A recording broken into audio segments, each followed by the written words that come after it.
Good morning students. तो students हम अपना आज का टॉपिक स्टार्ट करते हैं। आप लोगों ने कल किया था ग्लाइकोलाइसिस। चाहे एरोबिक रेस्पिरेशन हो चाहे एनाएरोबिक रेस्पिरेशन हो, ग्लाइकोलाइसिस प्रोसेस होती है। दैट मीन्स साइटोप्लाज्मा के अंदर पायरुवेट की फॉर्मेशन होती है। अब हम एक पहला पॉइंट करते हैं इसमें कि एरोबिक रेस्पिरेशन के अंदर क्या होगा। इसमें बेटे आप ध्यान रखेंगे, in aerobic respiration pyruvate is transported into the mitochondria from the cytoplasm. Cell के साइटोप्लाज्म से एरोबिक रेस्पिरेशन के अंदर पायरुवेट है वो माइटोकॉन्ड्रिया के अंदर ट्रांसफर हो जाता है। अब आपको फर्दर ये प्रोसेस करनी है, ये भी आप लोगों को एनटीएससी के लिए ही करना है बेटा ये टॉपिक, कि भाई माइटोकॉन्ड्रिया के अंदर इतनी हाई एनर्जी प्रोड्यूस कैसे होती है।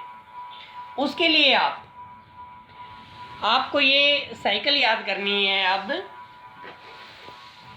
यहां से आप देखो बेटा, यहां से स्टार्ट करेंगे। भाई पायरुवेट है, पायरुवेट ट्रांसफर होगा माइटोकॉन्ड्रिया के अंदर, दैट मीन्स माइटोकॉन्ड्रियल मैट्रिक्स के अंदर, और एसिटाइल कोए की फॉर्मेशन होगी। इसमें क्या होता है कि जो पायरुवेट है यहाँ पे NAD पॉजिटिव का रिडक्शन दिखाना है और NADH की फॉर्मेशन करनी है। आपको एक तो ये याद रखना है, NADH की फॉर्मेशन वाला।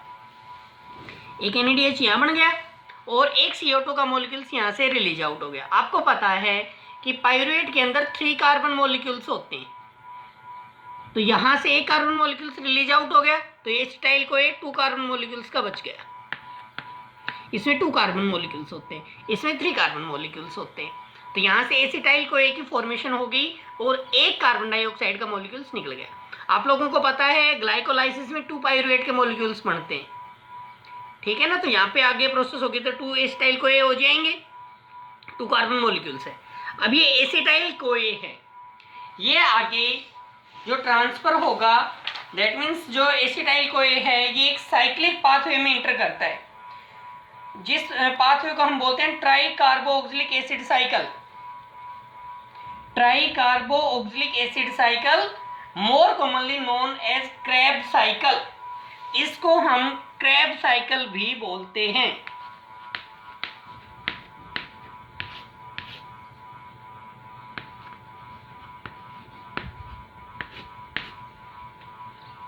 ये जो साइंटिस्ट का नाम था हेंस क्रेब्स, जिसने पहली बार इसको बताया था उस बेस पे। अब इस साइकिल को मैं आपको पहले शॉर्ट फॉर्म में करवाता हूँ।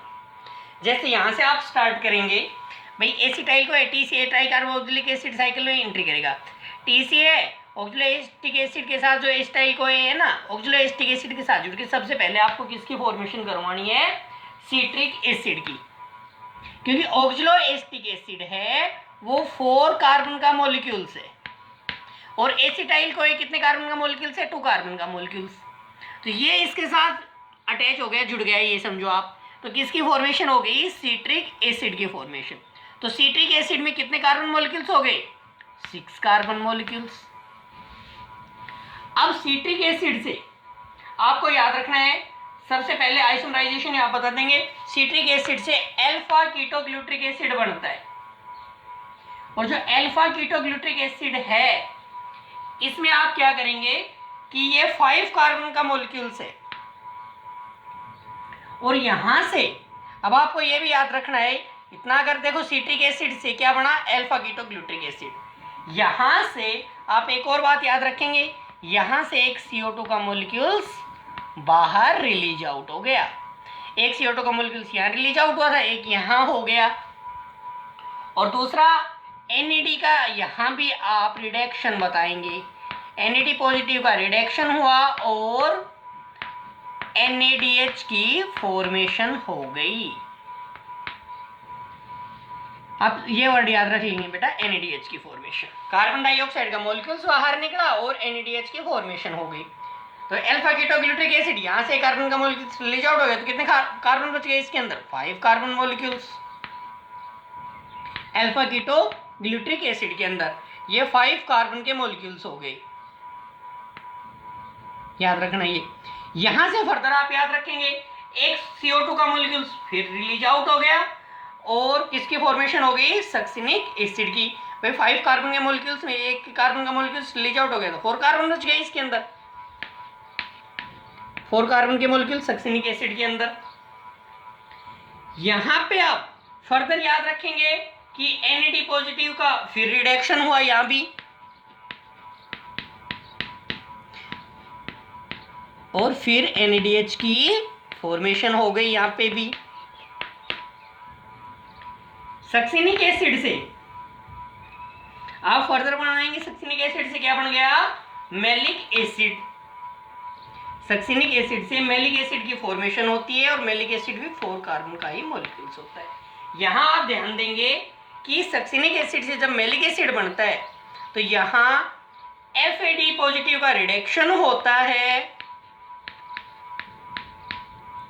और इसके रिडक्शन से FADH2 की फॉर्मेशन होती है। FADH2 की फॉर्मेशन होती है, FAD पॉजिटिव का रिडक्शन होगा यहां इस स्टेप में।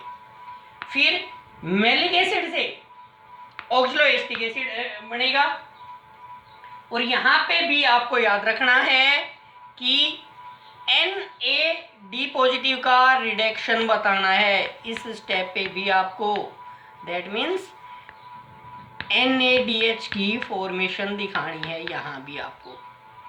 थोड़ा सा साफ साफ लिखना बेटा, NADH की फॉर्मेशन आपको बतानी है यहां भी। आगे NAD का जब डी पॉजिटिव का रिडक्शन होता है NADH प्लस में हाइड्रोजन आयंस आप लोगों को बनाने हैं, तो यहाँ पे आप लिख देंगे प्लस में हाइड्रोजन आयंस। तो ये स्टेप आप लोगों को याद रखना। फिर ऑक्सलोएस्टिक एसिड बन गया जिसको हम क्रेब्स साइकिल या इसको हम सिट्रिक एसिड साइकिल बोलते हैं, और सिट्रिक एसिड साइकिल।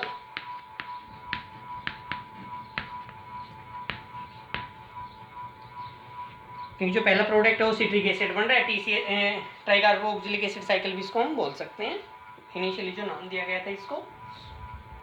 इस साइकिल में जो आपको अब याद रखना है वो ये स्टेप और करना है कि भाई जब अल्फा कीटोग्लूटारिक एसिड से सक्सिनिक एसिड की फॉर्मेशन होती है, यहीं पे ही आपको याद रखना है इस स्टेप पे ही कि GTP का ब्रेकडाउन होके ना एक ATP का मॉलिक्यूल्स और GDP की फॉर्मेशन होती है।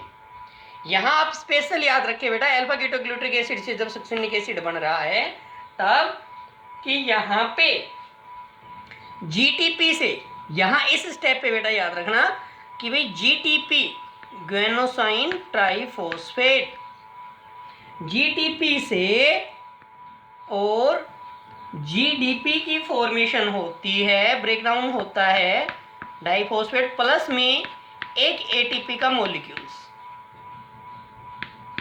इनकी एक ATP का मॉलिक्यूल्स भी आप याद रखेंगे यहां बन रहा है इस साइकिल के अंदर।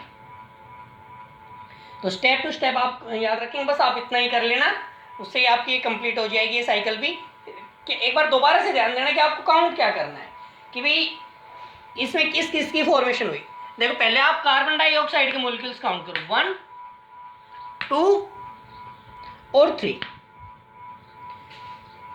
एक सिट्रिक एसिड साइकिल जब आप ये कंप्लीट कर लेते हैं तो 3 कार्बन डाइऑक्साइड के मॉलिक्यूल्स रिलीज होते हैं।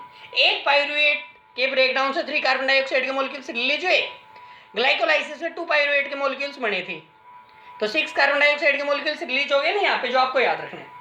अब काउंट करो कि भाई NADH कितने बने, 1 पाइरुवेट से जब इस टाइप को ये बन रहा है तब हो गया 1, एक यहाँ पे बन गया जब सिट्रिक एसिड से अल्फा कीटोग्लूटारिक एसिड बन रहा है 2, एक बन गया यहाँ पे अल्फा कीटोग्लूटारिक एसिड से जब सक्सिनिक एसिड बन रहा है 3, और एक यहाँ हो गया जब मैलिक एसिड से ऑक्सलोएस्टिक एसिड बन रहा है यहाँ पे 4 हो गए ना, 4 NADH के मॉलिक्यूल्स बने।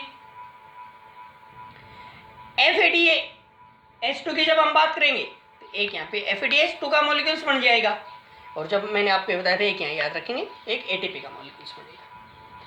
आगे इसी प्रोसेस को जब हम इलेक्ट्रॉन ट्रांसपोर्ट चेन में इनको ट्रांसफर करेंगे, क्योंकि NADH और FADH से आपको याद रखना है कि इन्हीं से ही लार्ज अमाउंट्स में ATP बनते हैं। तो यहाँ आप याद रख लेंगे oxidation of 1 molecules of NADH give rise to 3 molecules of ATP। एक NADH से 3 molecules ATP के बनते हैं और FADH2 से 2 molecules ATP के बनेंगे आगे इलेक्ट्रॉन ट्रांसपोर्ट चेन में। तो इस टाइप से आप काउंट करेंगे कि भी NADH टोटल कितने बने हुए हैं ग्लाइकोलाइसिस से पहले भी और बाद में भी, और FADH2 कितने बने हैं, तो उनमें आप काउंट इनसे NADH से आप 3 मोलिक्यूल्स ATP के बना लेंगे और FADH2 से 2 मोलिक्यूल्स बना लेंगे ATP के। तो ओवरऑल टोटल आप काउंट कर लेंगे भाई कितने ATP के मोलिक्यूल्स बने हैं।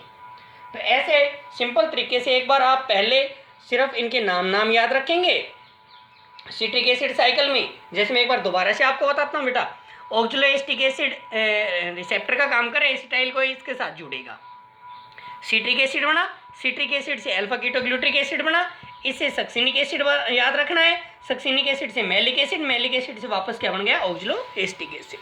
तो ये आप लोगों को करना है।